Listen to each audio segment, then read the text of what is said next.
Ramazon aytib keldik eshigingizga. Qo'shqorday o'g'il bersin beshigingizga. Ochada pul, Karmonda kul. chiqara qoling. Man keling. Qo'shnilar ko'rmasin, men taniyapsizmi?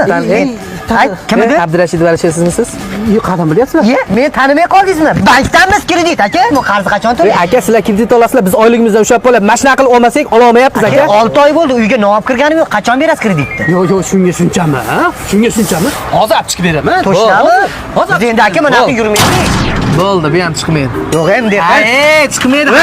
Eshikni bekitib qochdi bu, tamom. Pishdimi? Menga qarang, ro'yxatda nechta odam qoldi? Mana qara, mana 4 ta mana Rustam aka, Ibrohim aka. Bor siyg'an o'zi eplab, ro'za keldi aytib, kreditlarni undirib oldi. Meni qonim ochib ketdi, iftor payti bo'lib qoldi. Asabiylashib ketyapman men. Ko'zim, qo'y, boshliq meni kamsitgan yetmagandek qo'y, o'zini aytib yurmang. Yurmang. Rustam akanikida 76 ming kredit qolgan. Ozginagina shuni o'rniga iftor qilib olamiz. Yuring. Rustam aka. Ramazon aytgan ishingizga T'écoutes, tac, tac, Marisol, ça décoiffe.